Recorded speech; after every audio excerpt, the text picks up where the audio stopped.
Gênesis capítulo 1, verso 26 e 27. Aí ele disse: agora vamos fazer os seres humanos, que serão como nós, que se parecerão conosco. Eles terão poder sobre os peixes, sobre as aves, sobre os animais domésticos e selvagens, e sobre os animais que se arrastam pelo chão. Assim Deus criou os seres humanos. Ele os criou parecidos com ele. Ele os criou homem e mulher, e os abençoou dizendo: tenham muitos e muitos filhos, espalhem-se por toda a terra e dominem, e tenham poder sobre os peixes do mar, sobre as aves que voam no ar, e sobre os animais que se arrastam pelo chão. Amém? A sua versão, certamente a João Ferreira de Almeida, diz um pouquinho diferente, né? Diz assim: façamos o homem a nossa imagem, conforme a nossa semelhança. Tem ele domínio sobre os peixes do mar, sobre as aves dos céus, sobre todos os répteis que se movem sobre a terra. Amém, queridos? Aleluia. Estenda suas mãos em minha direção, ore para que o Espírito do Senhor fale conosco através da sua doce e santa palavra. Amigo Espírito Santo, essa é a tua poderosa e bendita palavra que nós acabamos de ler, e nós te pedimos, Senhor, fala ao nosso coração, e que pela tua palavra nós sejamos edificados, Senhor, que pela tua palavra nós sejamos ministrados, Pai, em nome de Jesus, que haja revelação da tua palavra. Eu dependo do teu Espírito Santo para compartilhar a tua palavra com os teus filhos, e eu te peço, Senhor, que os teus filhos também abram os seus corações para receber da tua palavra nessa noite, no bendito nome de Jesus, amém e amém. Glória a Deus. Pode sentar, queridos, em nome de Jesus de Nazaré. Aleluia.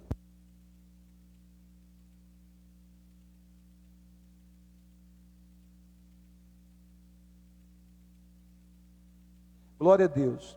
Quero falar sobre o propósito divino para o casamento.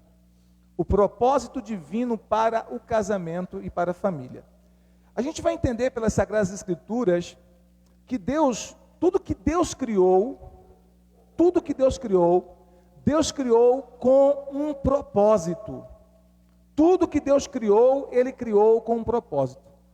Deus não criou nada por acaso, sem pensar, sem ponderar minuciosamente na sua mente divina e poderosa cada detalhe da criação, e para que qual propósito serviria tudo que Ele criou, tudo na criação. Então tudo que foi criado por Deus tem um propósito, amém? E o casamento e a família não é diferente. Deus criou o casamento e a família com um propósito bem definido. E a gente vai entender pela palavra de Deus, pelas Escrituras Sagradas, que a instituição do casamento e da família é mais importante do que a instituição governamental. Vem antes do governo. A família foi criada antes de ser criado o governo. Quando você estuda as dispensações, você vai ver que a dispensação do governo humano vai surgir muito lá na frente. A família vem antes. A família é anterior até mesmo à igreja. A família é antes até mesmo da igreja. Porque a igreja ela vai nascer na morte de Cristo e no Pentecostes. Jesus chama a sua igreja. Mas a família é anterior à igreja. A família foi a primeira instituição que Deus criou. E Deus criou a família com um propósito claro. E um dos propósitos para que Deus criou a família foi para que a família, casamento e família, pudessem glorificar a Deus. E a razão número um que o nosso casamento, que o casamento foi criado, a razão número um que a família foi criada, não é necessariamente para suprir as nossas necessidades e prazeres. Não, suprir nossas necessidades vem depois. Mas qual é a razão número um para a família? Qual é a razão número um para o casamento? É para a glória de Deus, é para glorificar o nosso Deus. Por isso, quando nós mantemos o nosso casamento, quando nós mantemos a nossa família, nós estamos glorificando a Deus através do nosso casamento, nós estamos glorificando a Deus através de nossa família. Porque Deus criou o casamento para ser bênção ao seu nome, para ser uma glória para o seu nome. Inclusive, até a nossa sexualidade foi criada para Deus. Porque todas as partes do nosso corpo foram criadas por Deus e para a sua glória. As partes do nosso corpo que fazem parte da nossa sexualidade humana, também foram criadas para a glória de Deus. Então até a nossa sexualidade deve ser usada da maneira correta para a glória de Deus. E a única forma correta de expressar biblicamente a nossa sexualidade, sem culpa, sem medo, sem consequências ruins, sem temor e glorificando a Deus, a única forma bíblica e santa de expressar a nossa sexualidade é exatamente dentro dos limites do casamento. Então até a nossa sexualidade foi criada para glorificar a Deus. O nosso Deus é um Deus de família, o nosso Deus, Ele desejava desde o início ter uma família. Nós temos ensinado, nós temos dito, que o sonho de Deus é ter uma família de muitos filhos semelhantes a Jesus. Vamos dizer isso comigo? Diga assim comigo. O sonho de Deus, obrigado filho, o sonho de Deus é ter uma família de muitos filhos semelhantes a Jesus. Esse é o sonho de Deus. Deus sempre sonhou com família, queridos. Não é à toa que Ele é chamado de Pai.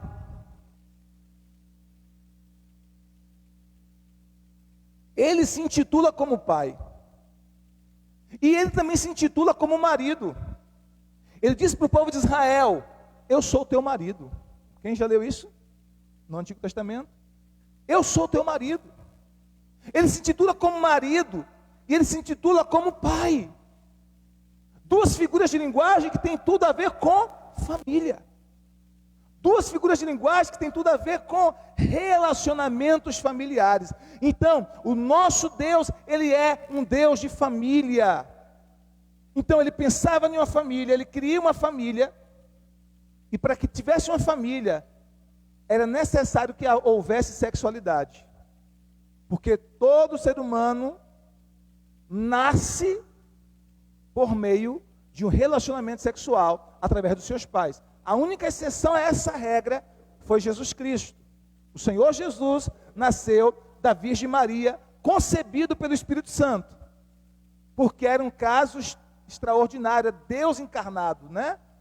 Mas tirando o Senhor Jesus, todo ser humano que nasce nessa terra, nasce pela via da sexualidade humana. Quando os seus pais, expressando a sua sexualidade, tendo relacionamento íntimo, fizeram com que essas duas células, o espermatozoide do homem, o óvulo da mulher, se unissem, formando aquele primeiro serzinho, aquela primeira mistura de células chamada de zigoto ou de célula-ovo, e vai se multiplicando, formando feto, depois um bebezinho, até nascer. Cada ser humano que nasce nessa terra, nasce através da sexualidade. Por quê? Porque Deus queria uma família. E para Deus ter uma família, era preciso que houvesse geração de seres humanos. E para haver geração de seres humanos, é preciso a sexualidade. Então a sexualidade não é somente para o nosso prazer. A sexualidade é primeiramente para a glória de Deus. Quantos estão entendendo o que eu quero dizer? A sexualidade não é somente para o nosso prazer. A sexualidade é primeiramente, em primeiro lugar, para a glória de Deus. É em primeiro lugar para a glória de Deus. Porque para alguém nascer espiritualmente, se tornar filho de Deus, é preciso antes ser nascido fisicamente. Ou seja, se só houver no plano das ideias, não tem como a pessoa nascer espiritualmente e se tornar um filho de Deus. Para alguém nascer espiritualmente, é preciso ter nascido antes fisicamente. Tanto é que Jesus diz o quê? Se alguém não nascer de novo. Ou seja, por que vai nascer de novo? Porque nasceu antes. Nasceu fisicamente antes, e quando aceita Jesus, nasce espiritualmente. Então, para Deus ter uma família espiritual, esse caminho é trilhado. Então, a nossa sexualidade foi criada para Deus e para a glória de Deus. Dentro do casamento, volto a dizer, é o limite saudável para que a nossa sexualidade se expresse. Foi criada também para o nosso prazer, mas muito mais do que para o nosso prazer, foi criado para a glória de Deus. Então, casamento, queridos, a família, o casamento, foram criados com o propósito de glorificar a Deus. Quando eu luto para manter a minha família saudável, quando eu luto para manter o meu casamento saudável, quando eu luto para guardar o meu casamento e a minha família, o que eu estou fazendo? Eu estou glorificando a Deus através do meu casamento e da minha família. Quantos estão entendendo? Diga amém. O casamento é uma santa instituição que Deus ama. Quando nós honramos a instituição do casamento, nós estamos honrando a Deus. E quando nós honramos o casamento, nós somos abençoados por Deus. Vou repetir. Quando nós honramos a instituição do casamento, nós estamos honrando a Deus. E quando nós honramos a Deus, nós seremos abençoados. A Bíblia nos ensina em Hebreus capítulo 13, versículo 4. Eu queria rapidinho abrir com você, Hebreus 13, 4. Como a Bíblia nos ensina a honrar o casamento. E aí você vai entender que não é somente honrar o seu cônjuge, mas honrar a instituição sagrada do casamento. Hebreus capítulo 13, versículo de número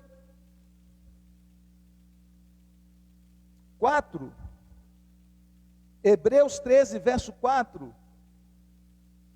Glória a Deus, aleluia. Quantos encontraram, digam amém. Olha o que diz as Sagradas Escrituras. Que o casamento seja respeitado por todos. Que o casamento seja respeitado por todos. E que os maridos e as esposas sejam fiéis um ao outro. Deus julgará os imorais e os que cometem adultério. Vou repetir. Que o casamento seja respeitado por todos. E que os maridos e as esposas sejam fiéis um ao outro. Deus julgará os imorais e os que cometem adultério. O que a Bíblia está nos ensinando? Na sua versão diz assim: honrado entre todos seja o matrimônio, bem como o leito sem mácula. Quanto aos adúlteros e imorais, Deus os julgará. A sua versão diz assim, não é isso? Eu estou lendo uma versão contemporânea, que é a nova tradução na linguagem de hoje da Sociedade Bíblica Brasileira. Eu gosto dessa versão, que ela traz uma linguagem bem clara. O que a Bíblia está nos ensinando? O casamento deve ser honrado. O matrimônio deve ser honrado. Ah, pastor, mas a minha mulher não está merecendo honra. Deus diz para você honrar o matrimônio muito mais. Mesmo que você julgue que a sua esposa não está merecendo honra, honre o seu casamento. Ah, pastor, mas o meu marido não está merecendo honra. Mesmo se você julgar que o seu marido não está merecendo ser honrado, honre o seu casamento. Porque o texto diz: o casamento deve ser honrado por todos. A instituição do casamento deve ser honrada por todos. E por quê? Porque não é criação de homem, não é ideia da filosofia humana, da sociologia, da antropologia, de qualquer ciência humana. Casamento é ideia divina, foi Deus que pensou em casamento, foi Deus que criou o casamento, e é por isso que o casamento precisa ser honrado. Porque quando eu honro o casamento, estou honrando a Deus. Quando eu honro a instituição do casamento, eu estou honrando a Deus. E quando eu honro a Deus, eu sou abençoado por honrar a Deus. Quantos estão entendendo? Diga glória ao Senhor Jesus. Amém, queridos? Então, casamento é uma instituição santa. Deus criou o casamento com alguns propósitos. Primeiro, Deus criou o casamento para replicar a sua imagem na terra. O casamento representa Deus na terra, queridos. Deus disse quando criou o homem: não é bom que o homem esteja só, far-lhe-ei uma auxiliadora que lhe seja semelhante, que lhe seja idônea. Então o casamento representaria Deus, representaria a Trindade. Por quê? Porque teria o homem, a esposa, e entre os dois estaria Deus. Deus estaria entre eles. Assim como havia uma unidade na Trindade divina, Pai, Filho e Espírito Santo, no casamento haveria essa unidade. Essa era a ideia original de Deus. Marido, esposa e Deus unindo os dois. Deus entre eles unindo, abençoando. E à medida que eles crescessem, se multiplicassem, eles estariam espalhando a imagem de Deus pelos 4 cantos da terra. Deus criou o homem e a mulher, não somente o homem, não somente a mulher, mas os dois, a imagem e semelhança de Deus. Essa imagem é uma imagem moral, essa imagem é uma imagem intelectual, essa imagem é uma imagem mental, emocional, é uma imagem espiritual, essa imagem também é uma imagem física. Aí já eu que penso, porque eu creio no meu coração que Deus tem uma forma como a nossa. Há teólogos que discordam disso, mas eu particularmente creio. Há teólogos que dizem que quando a Bíblia fala que os olhos de Deus, as mãos de Deus, os pés de Deus, essas figuras de linguagem, é apenas um antropomorfismo, né, dando uma linguagem humana para Deus. Eu penso que vai muito mais além do que isso. Eu penso que Deus tem uma forma humana, porque a Bíblia fala aqui da face de Deus, dos olhos de Deus, dos ouvidos de Deus.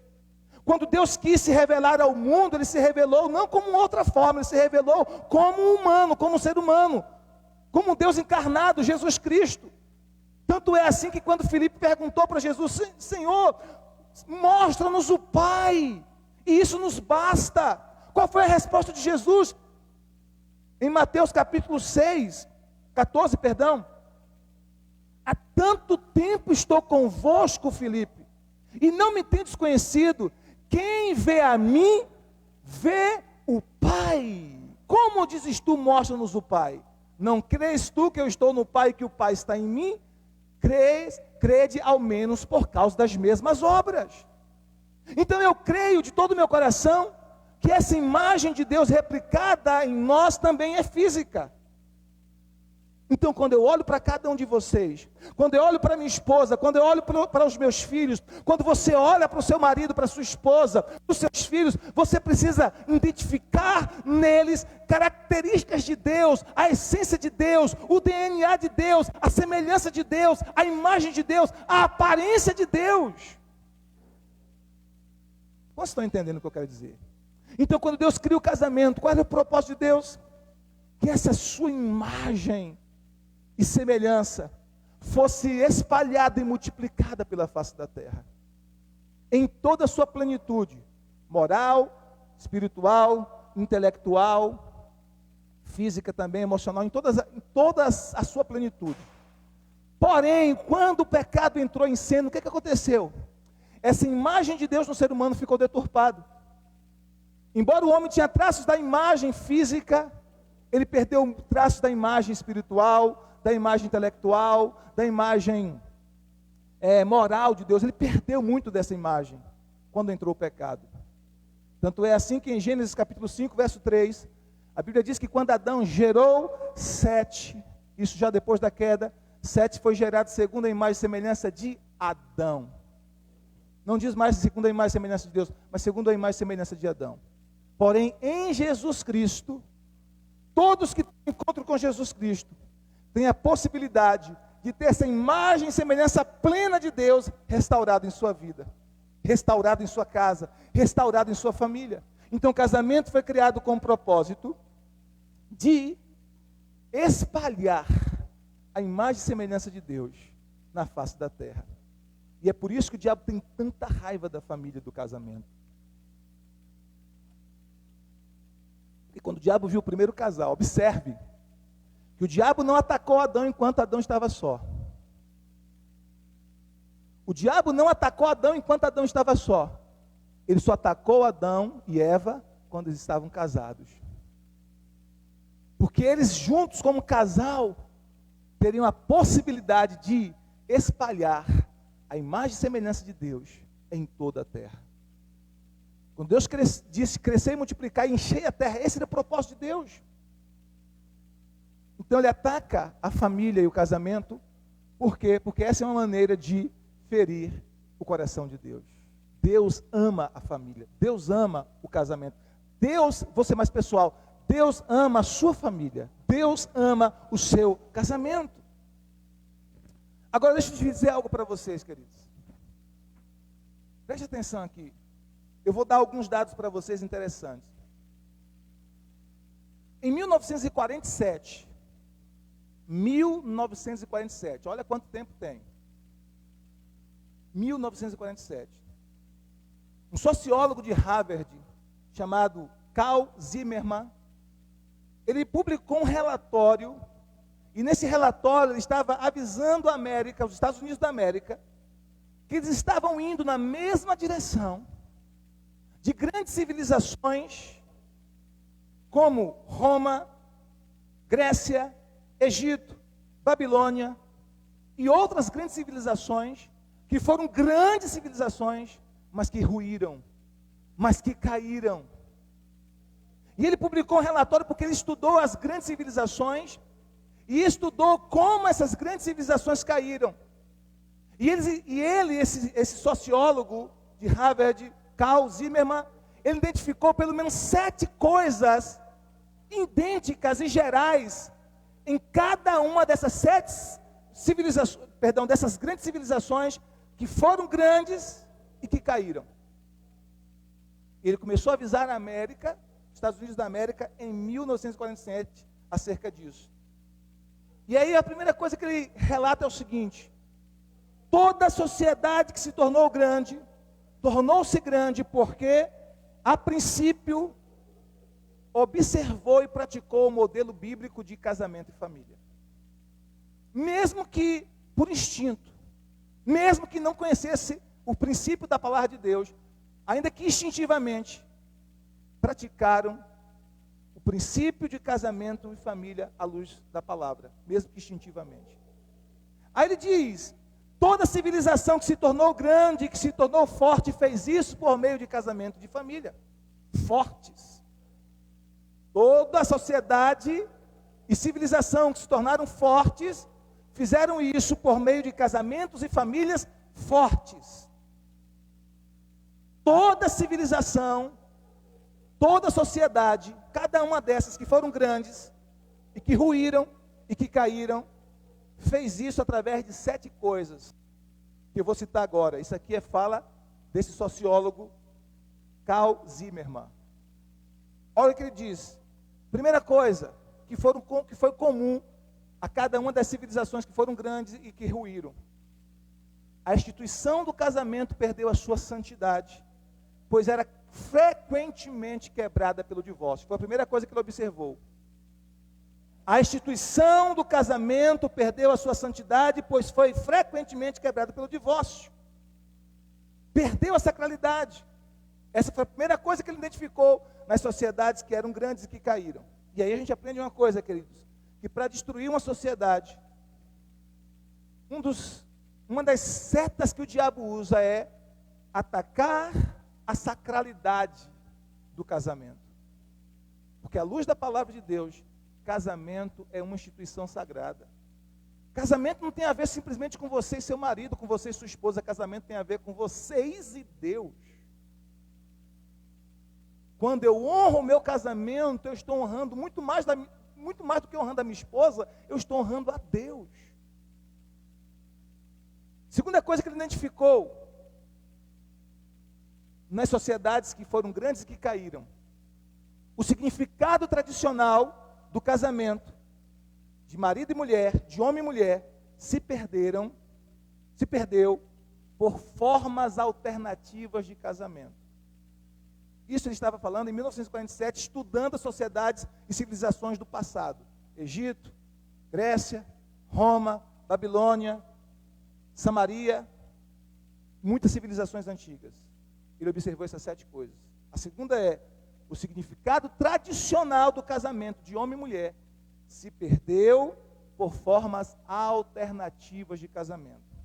Terceira coisa: movimentos feministas fizeram com que muitas mulheres perdessem o interesse e a inclinação natural para ter filhos, para gerar filhos. Você sabe que esse é um dos propósitos do casamento. Quando Deus criou Adão e Eva, Deus disse: crescei, multiplicai e enchei a terra. Crescei, multiplicai e enchei a terra. Número 4, aumento do desrespeito público pelos pais. Aumento do desrespeito público pelos pais. Qual é o princípio bíblico? Qual é o primeiro mandamento com promessa na Bíblia? É justamente esse. Honra teu pai e tua mãe, que é o primeiro mandamento com promessa. Qual é a promessa? Para que te vá bem e viva longa vida sobre a terra. Longevidade. Número 5. Toda sociedade que caiu, houve nessa sociedade um aumento da promiscuidade e da delinquência juvenil. Um aumento da promiscuidade sexual e da delinquência juvenil. Número 6. Aumento da hostilidade de pseudo-intelectuais à família tradicional se espalha para pessoas comuns. Porque começa no campo do intelectualismo, pseudo-intelectuais falando contra a família e contra o casamento, e tentando convencer pessoas comuns que a forma que eles estavam pensando é que era a forma correta. Na sociedade de hoje, olha um dado que eu vou trazer para você que interessante. Muitas pessoas hoje não acreditam mais no casamento, na instituição do casamento. Para você ter ideia, nos Estados Unidos, isso é uma pesquisa dos Estados Unidos, em 1930, 83% das pessoas adultas eram casadas nos Estados Unidos. Isso é um dado de lá. Em 1930, 83% das pessoas adultas eram casadas. Hoje, apenas 47,9% das pessoas adultas nos Estados Unidos são casadas. Ou seja, menos da metade. Menos da metade da população adulta dos Estados Unidos são casados. Por quê? Porque o casamento, infelizmente na sociedade moderna, tanto quanto nas sociedades que caíram no passado, o casamento, a instituição do casamento caiu em descrédito. Veja como as pessoas fazem piada em relação ao casamento. Eles veem o casamento como uma prisão. Não é assim? Número 7. Aceitação como algo normal do adultério e de todo tipo de perversão sexual. Aceitação como algo normal do adultério, ou seja, da infidelidade conjugal e de todo tipo de perversão sexual. Então, todas as civilizações que caíram, esse sociólogo disse que encontrou nessas sociedades e civilizações que caíram do passado, essas 7 coisas, esses 7 ingredientes. E o que nós estamos percebendo é que a nossa civilização ocidental está caminhando a passos largos nessa direção. Nós precisamos orar e clamar ao Senhor, porque como igreja, irmãos, nós temos o ensino da palavra, nós temos a palavra do Senhor para nos orientar, para nos ministrar. É triste quando nós, como igreja, que temos a orientação da palavra, seguimos na mesma direção da sociedade sem Deus. Porque ainda que isso seja comum lá fora, ainda que isso seja normal lá fora, nós não podemos aceitar como comum e como normal dentro da igreja. Vocês estão entendendo o que eu quero dizer? Digo amém? Então essas 7 coisas fizeram com que essas sociedades, Egito, Grécia, Roma, Babilônia, Samaria e grandes sociedades do passado, ruíssem, caíssem. Vocês estão entendendo? Digo amém. Então, se o casamento cai, a sociedade cai. Porque o casamento é o alicerce e o fundamento para a família. E a família é o alicerce para toda a sociedade. O casamento é o alicerce para a família é o alicerce para a sociedade. Se o casamento cai, a sociedade toda vai ruir. Por isso nós precisamos atentar para o que diz a palavra de Deus. Amém? Então, primeiro propósito, Deus criou o casamento para multiplicar a sua imagem na terra. Outro propósito que Deus criou o casamento para perpetuar geracionalmente a natureza de Deus e os valores do seu reino. Nós temos no casamento a oportunidade, o privilégio de colocar os valores do reino em ação. No casamento nós podemos aplicar os valores do reino de Deus. Porque o casamento exige algumas coisas que o reino de Deus exige. Por exemplo, sacrifício é uma delas. Ontem eu disse isso no encontro de casais. O casamento exige sacrifício. Pessoas egoístas não podem casar. Diga isso para 3 pessoas, mesma distância, diga assim: pessoas egoístas não podem casar. Diga aí: pessoas egoístas devem permanecer solteiras. Diga isso para 3 pessoas: pessoas egoístas não podem casar. Pessoas egoístas devem permanecer solteiras. Por quê? Porque o casamento exige sacrifício. Casamento exige altruísmo. Casamento exige doação. Casamento exige entrega. A Bíblia nos fala em Efésios capítulo 5, versículo 25. Rapidinho, queridos.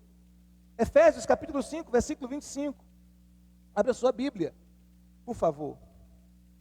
Glória a Deus. Louvado seja o nome do Senhor Jesus Cristo.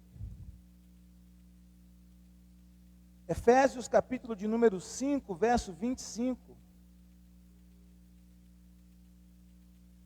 Quantos encontraram, digam amém. Olha o que diz a palavra do Senhor.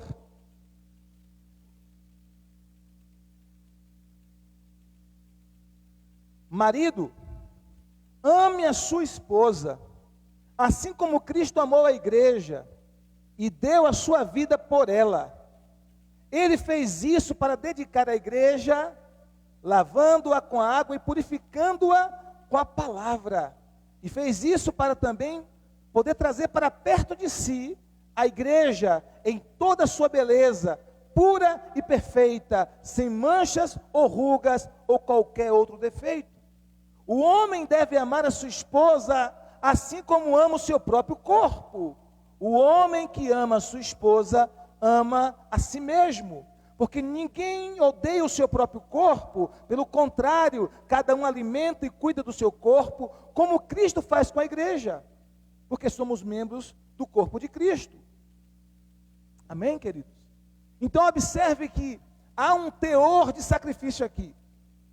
Quando Paulo fala para os maridos, diz: maridos, ame sua mulher, sua esposa. Como? De que maneira? Com amor romântico apenas, com amor hollywoodiano apenas, não, como Cristo amou a igreja. E de que forma Cristo amou a igreja? Ele amou a igreja e se entregou por ela, ele amou a igreja e morreu por ela, ele amou a igreja e se sacrificou por ela. Então casamento exige sacrifício, queridos. Casamento é uma aliança, como tenho dito, aliança no espírito, na alma e no corpo. E toda aliança, na aliança existe um elemento chamado sacrifício. Sacrifício. É um valor do reino o sacrifício. E no casamento nós podemos aplicar esse valor do reino. Outro valor do reino que é possível aplicar no casamento, Deus criou o casamento com esse propósito, é compromisso. Casamento exige compromisso.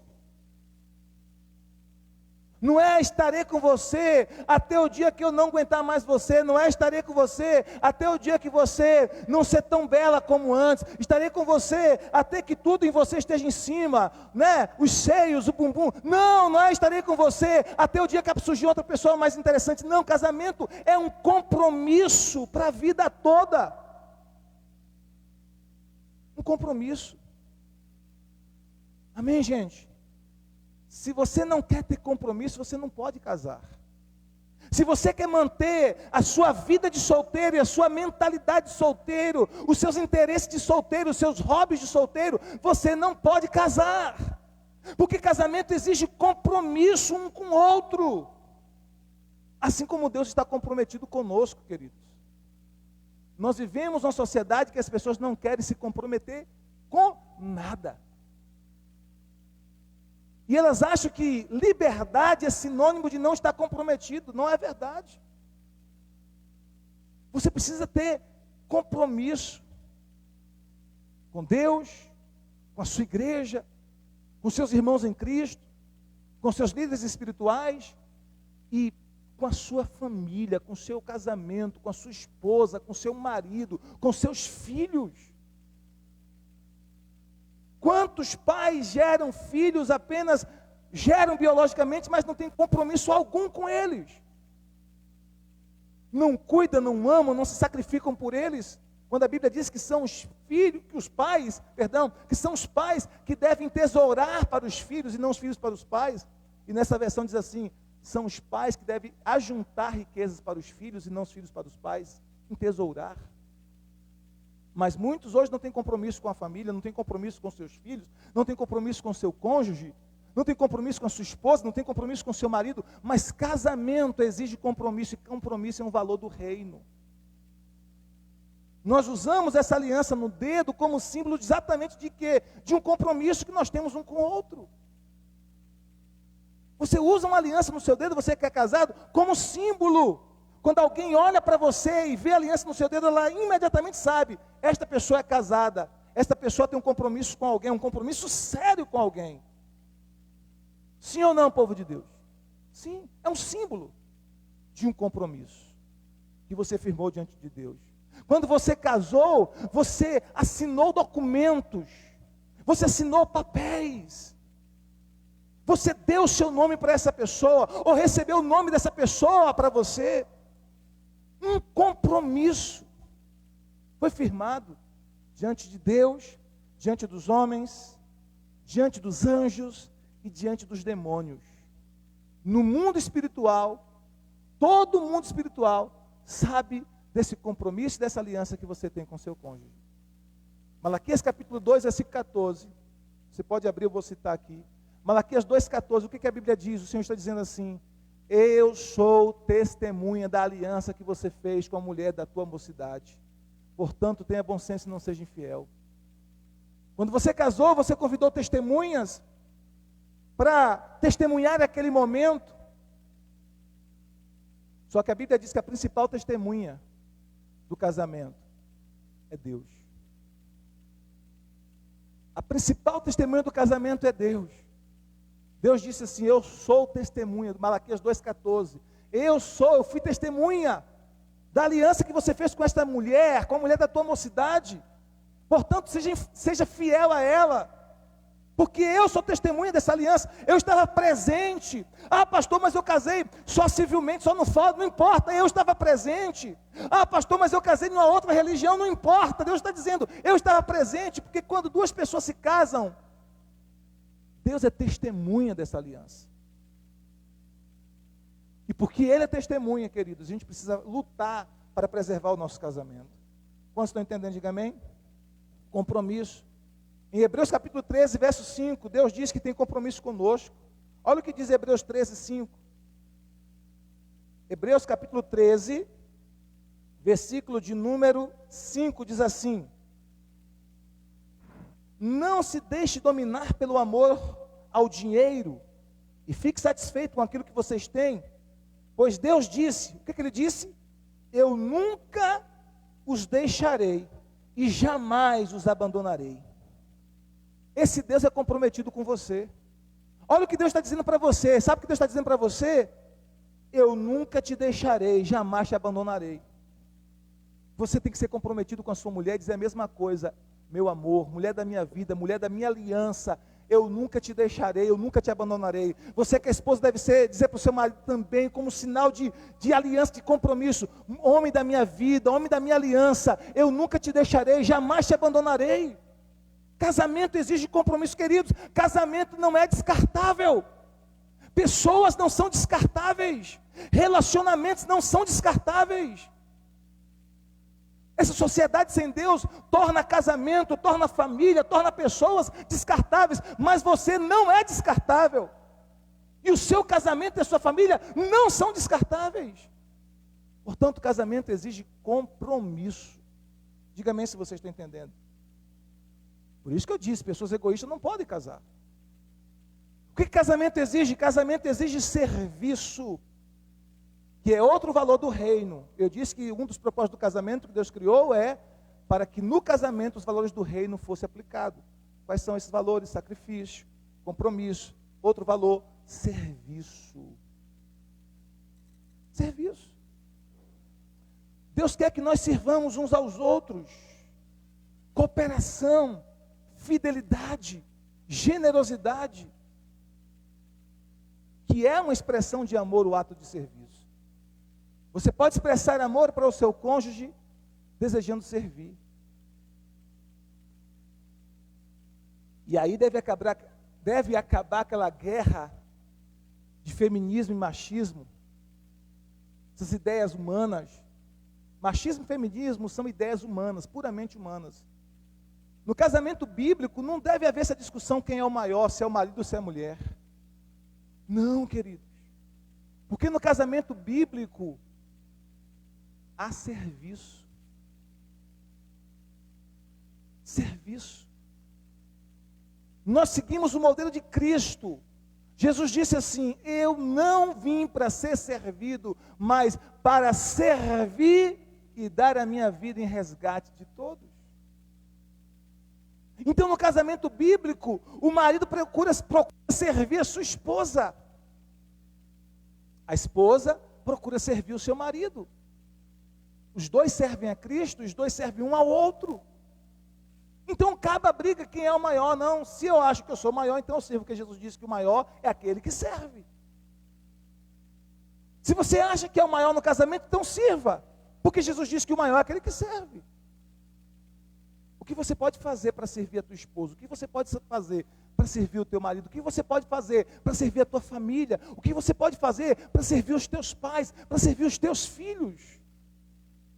Serviço, queridos, é um valor do reino. Precisa ser aplicado no casamento e na família. Amém? Quantos estão entendendo? Diga amém. Diga glória a Deus. Outro propósito do casamento. Deus queria multiplicar uma descendência justa para ele. E aí eu queria ler com você Malaquias 2,15. Quando Deus pensa no seu casamento, Ele pensa também na sua descendência. Quando Deus pensa no seu casamento, Ele pensa também nos seus filhos. Malaquias capítulo 2, verso 15. Malaquias que é próximo do livro de Mateus. É o último livro do Antigo Testamento. Antes do primeiro do Novo, que é o Evangelho de Mateus. Malaquias capítulo 2, versículo 15, olha o que diz a palavra do Senhor.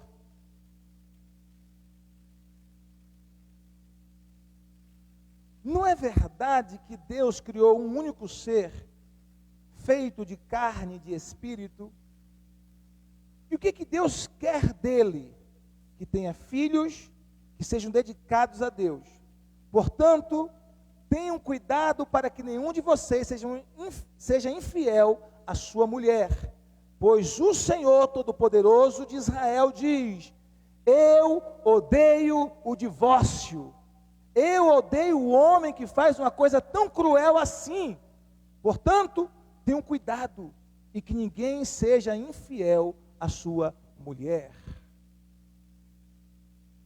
Olha o que Deus está dizendo, Malaquias 2,15. Se você for ler o contexto, 2, 14, 15, 16, você vai ver que ele está falando de casamento. E ele está dizendo no verso 15 que Deus fez um só.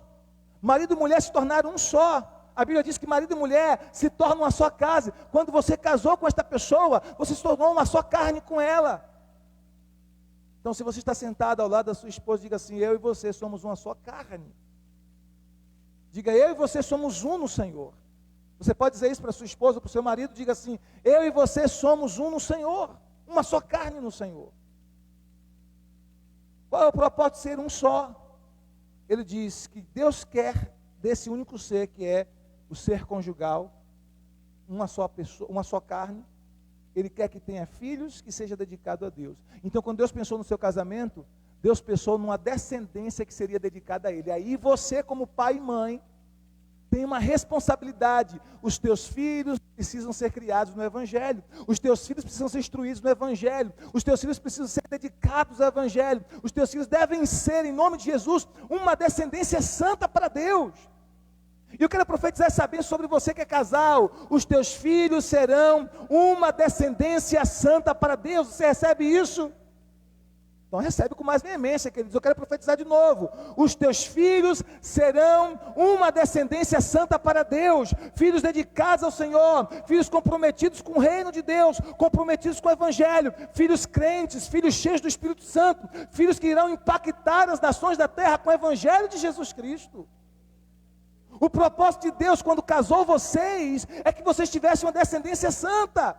O propósito de Deus quando casou vocês é que vocês treinassem seus filhos para liderar as nações. O propósito de Deus quando casou vocês é que vocês fossem instrumentos de Deus, boca de Deus, para discipular os teus filhos com o evangelho, sentar com eles, ler a palavra com eles, orar com eles, discipular os teus filhos, instruir na palavra. Quando, pastor? Quando deitar, quando levantar, andando pelo caminho, assentado à tua mesa, aproveitando cada oportunidade para discipular os teus filhos, para treinar os teus filhos, para instruir os teus filhos na palavra.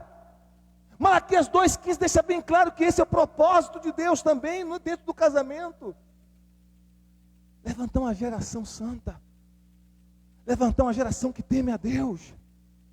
E por isso que o diabo tenta de todas as formas atacar os nossos filhos, afastá-los do caminho do Senhor, colocar desânimo espiritual. Por quê? Porque é uma guerra mesmo. Mas nós seremos os guardiões dos nossos filhos, da nossa família, do nosso casamento.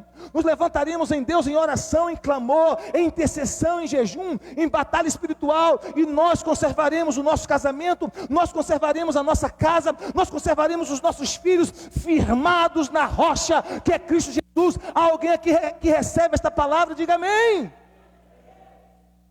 É nossa responsabilidade, queridos, é nossa responsabilidade. Ele está dizendo que Deus queria desse único ser, desse ser conjugal, que se tornou uma só carne, feito de carne e de espírito. O que Deus queria? Que tenha filhos, que seja dedicado a Deus. É isso que Deus quer, uma descendência justa dedicada a Ele. Por isso que a Bíblia nos fala em Provérbios 22,6, instrui a criança o caminho que deve andar, e ainda quando for velho não se desviará dele. É sua responsabilidade, queridos. Isso aqui é uma arma se não souber ser usado. Isso aqui é uma arma se não souber ser usado.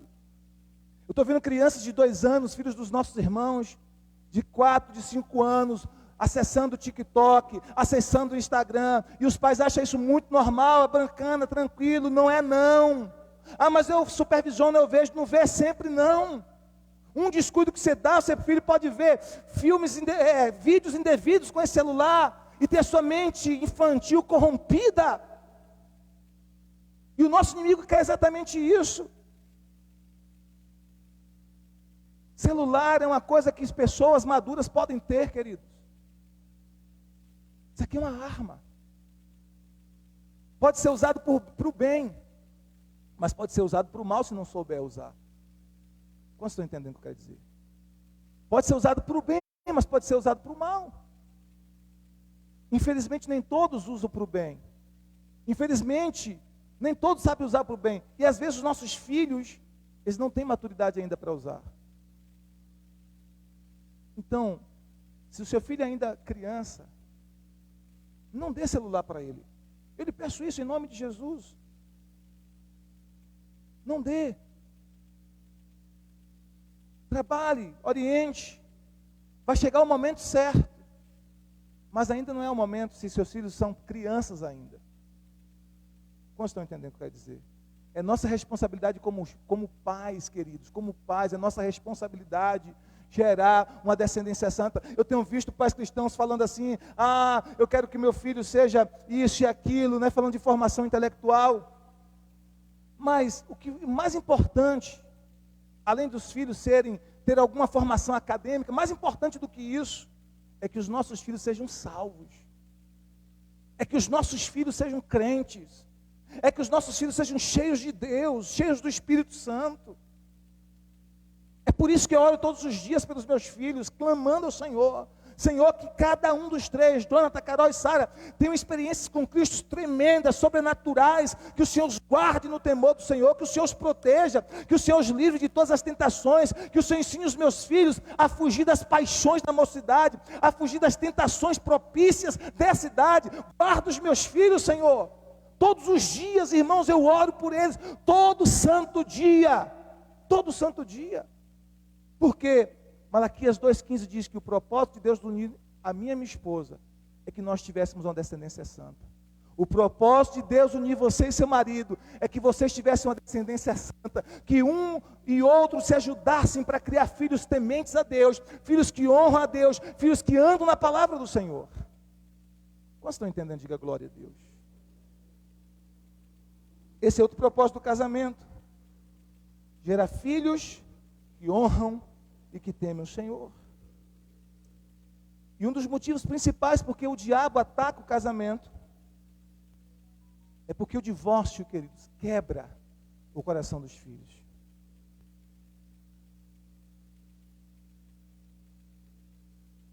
Um dos motivos porque o diabo ataca o casamento é porque o divórcio quebra o coração dos filhos. O divórcio quebra o coração dos filhos. Por isso que Deus diz claramente em Malaquias 2,16, eu odeio o divórcio, diz o Senhor. Deus não odeia os divorciados, não entenda mal. Ele ama todos os divorciados. Todos que passaram pelo divórcio, que sofreram da dor do divórcio, que sofreram na carne o divórcio. Deus ama cada uma dessas pessoas, mas o texto diz que Ele odeia o divórcio. Porque Deus odeia o divórcio? Porque o divórcio causa muita dor, o divórcio causa muito sofrimento, o divórcio causa muito estrago, principalmente na vida dos filhos. Existem feridas e traumas que são abertos pelos divórcios dos pais na vida dos filhos. Que só a graça de Deus, a misericórdia de Jesus e um milagre sobrenatural de Deus para curar esses traumas. E Deus faz isso porque Deus é Deus de milagre.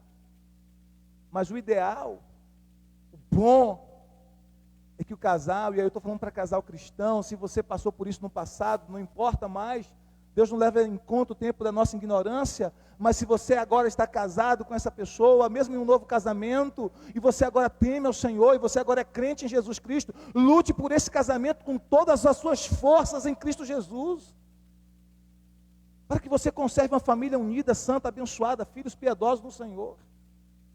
Não banalize o casamento. Haverá momentos difíceis no casamento. Haverá momentos que você vai pensar assim, mas as minhas necessidades não estão sendo supridas, mas entenda que o casamento não tem a ver somente com as suas necessidades, tem a ver muito mais com a glória de Deus. Honre a Deus honrando o seu casamento. Quantos estão entendendo? Casamento não é apenas um outro relacionamento fundamentado na sociedade. Casamento é a instituição sagrada que Deus ama. Deus criou o casamento com esses propósitos. Gerar uma descendência santa para Ele, com o propósito de multiplicar a sua glória, a sua imagem e o seu reino na terra, com o propósito de multiplicar a sua imagem em cada canto da terra, com o propósito de representar a união de Cristo e a sua igreja, amém? Com o propósito de gerar uma descendência santa para Ele. Então nós precisamos entender, queridos, como servos de Deus, que casamento não é descartável. Que nós precisamos orar pelo nosso casamento. Eu e minha esposa temos tido uma prática nesses últimos tempos de orar todas as noites. Nós oramos por muitas coisas juntos. Pela igreja, pelos discípulos,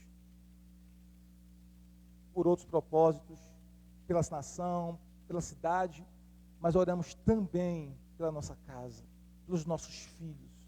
Toda noite, antes da gente dormir, a gente separa um tempo para orarmos juntos. Na cama mesmo, ali deitado, damos as mãos um ao outro e levantamos um clamor. E sabe o que eu percebo? Que a nossa oração nos torna cada vez mais unidos, mais próximos. Orar junto como casal torna você mais unido e mais próximo. Amém, gente? Então, se você é casado no Senhor Jesus, levante um clamor pela sua família. Levante um clamor pelos seus filhos. Guarde o seu lar. Viva os princípios da palavra para que o seu casamento seja um sucesso. Vou falar agora o que eu falei ontem no encontro de casais. O seu casamento tem 100% de chance de dar certo. O seu casamento tem 100% de chance de ser um sucesso. Por quê? Porque foi Deus que criou. E tudo que Deus criou, Ele cria para o sucesso. Se a gente não está tendo o êxito que a gente gostaria de ter, é porque um de nós dois, no casamento, ou o marido ou a esposa, não está aplicando os princípios bíblicos do Senhor no casamento. Mas se nós aplicarmos o que ensina a palavra, o marido e a esposa, porque casamento depende dos dois, não depende só de um, não é verdade, queridos? Não é verdade? Casamento depende dos dois. Se os dois aplicarem os princípios de Deus, no seu casamento, o seu casamento será um sucesso, uma bênção para a glória de Jesus.